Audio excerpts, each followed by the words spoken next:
مسلمانانو خدمت کې دا درخواست دی چې په 7 ستمبر ان شاء الله العزیز لاهور کې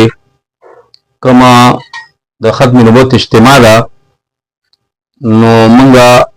دا درخواست کوو چې ټول مسلمانان په ګڼ تعداد کې په دې کې شرکت وکړي. دا اجتماع په 1974 کې چې کوم د قادیانانو متعلق فیصله شوې وه او په پارلیمنت کې هغه باقاعده غیر مسلم تصور شول د هغې 50 کاله وشول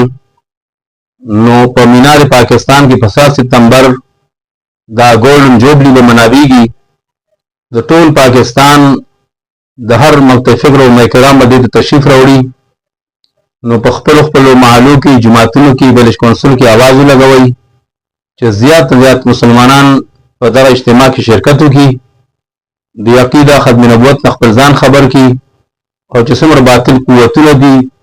هغه د خپل اجتماعیت او نبی علیه السلام سره د محبت چې کوم ثبوت پیش کړي. جزاکم الله خیر.